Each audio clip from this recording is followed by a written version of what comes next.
Okay, this is another experiment I'm going to look at. Is I'm going to be using some dishwashing liquid just to see what sort of special effect I'm going to gain from the dishwashing liquid.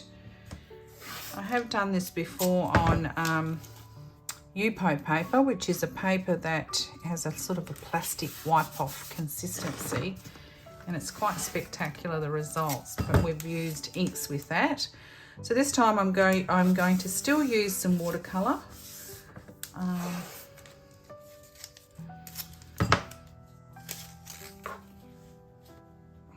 And I'll stick to the blues. And once again, I'm going to just brush on. I'm not too precious about having it completely clean. Using a household brush again to make the paper nice and wet. This is a slightly thicker 350 GSM watercolour paper, and so far it doesn't buckle as much, which is really good. Used a lot for printing as well. It absorbs the paint and the inks quite well. Okay, so a little bit of pigment.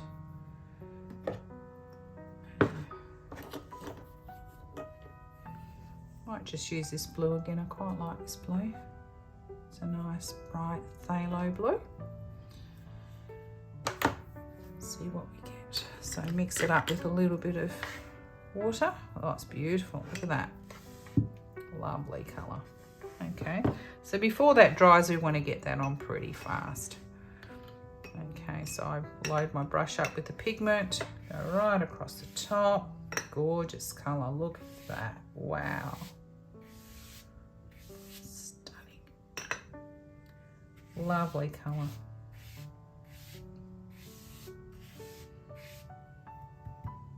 So sometimes I do little experiments like this, and then I take them onto really big pieces and see what I can create as an abstraction.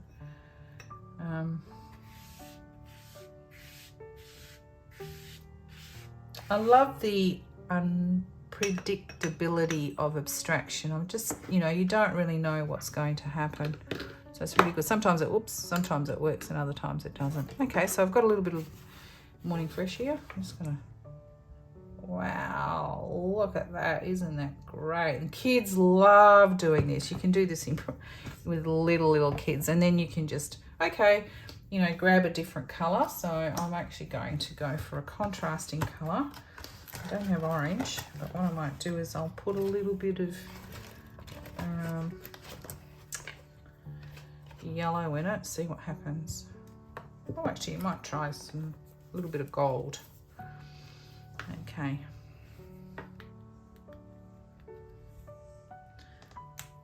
Oops. So you might just flick a little bit of gold on it. And just lift it. Okay. Okay, that's quite thick. See, I'd probably, if I was to do this again, I wouldn't use the gold. It's not, because it's got a metallic, it's not running as much as I would like it to run. So,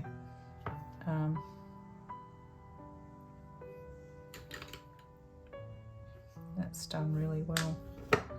So I'll put some more of that in. Oh, it dissipates when you put the gold on it. The dishwashing liquid. Okay, I can't do too much else to that now. I've got to leave it. If I was to do it again, I would probably put a little bit less water and control it. So if you want it to be really controlled, which I wasn't intending to, you can control it by making sure that the paper isn't as wet. You don't put as much pigment, and then you can actually use this, because it's got a little spout, you can actually draw on it. So there's nothing stopping you from perhaps having a little drawing underneath. I can see a flower forming in there that you could go back later on and paint, apply oils, or not oils, acrylics to it, and really bring the flower out. So it's just a matter of playing around with different techniques to achieve different results. So this can be a drawing tool on the top by following the lines and dribbling it slowly. I quite like the fact that it has bled. Now if it's too much, you can get some tissue and you can just absorb it. See what happens if I move it. So you can even do that where you want to move it around a little bit. You can use a toothpick to do this if you want, or just the end of the brush. Move it around. Actually, that's quite nice when you move it around because you're moving it into areas. Okay, so move that back into here, into here.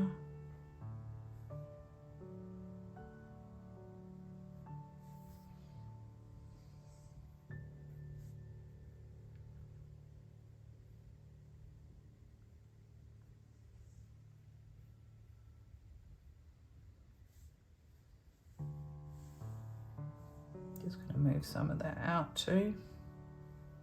So you can control sections of it if you wanted to, just by drawing back into it like that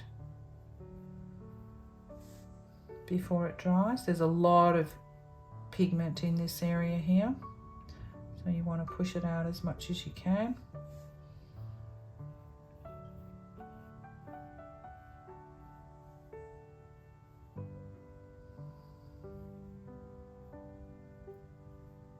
Once it starts to dry, it's harder to control or even sort of guide it out.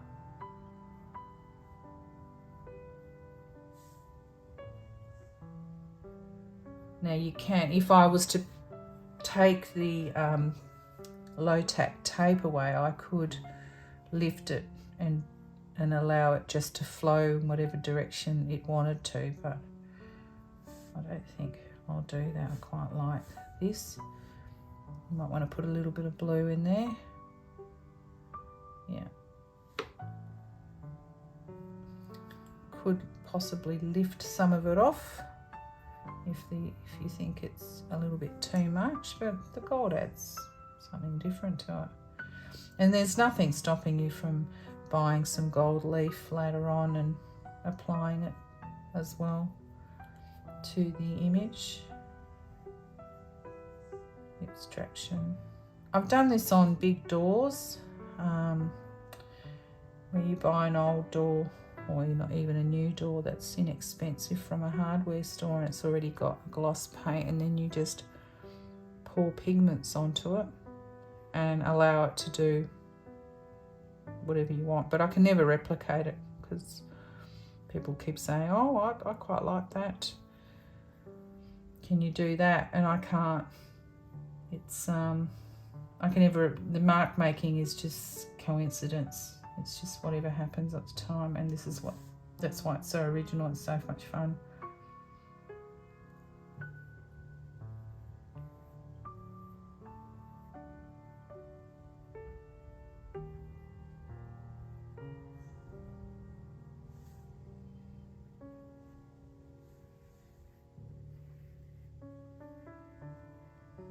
And so what I'm doing here, I am following some lines. I don't want to get rid of the nice contrasts that are there.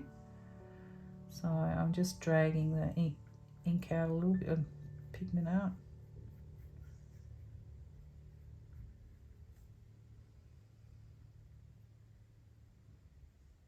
I now like the fact that the blue has gone over the top of that gold section and it's made it quite dark. So it's created a little bit of a focal point in that particular area there.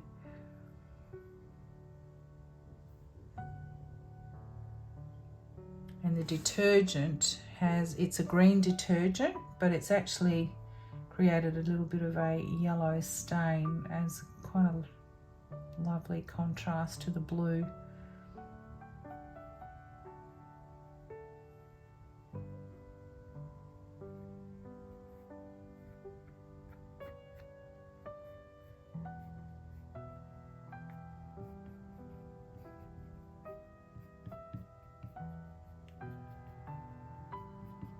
So just push it out, glide it into some of these areas. this paper's creating a really lovely texture. Just around here you can see it almost looks a little bit stippled.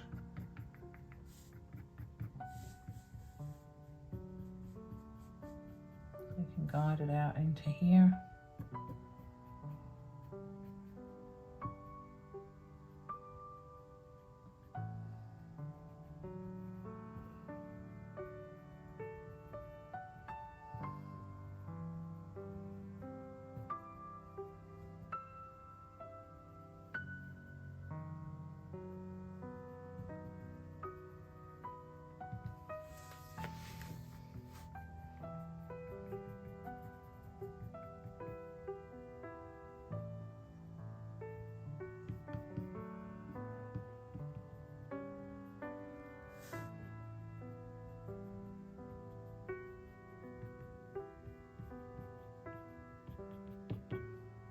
Okay.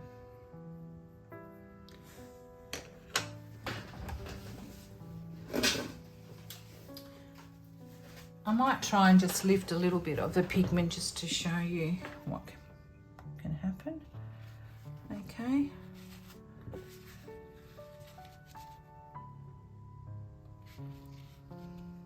So you're getting some really nice shapes just by doing that. Just don't know, it's all experimental, which is fantastic.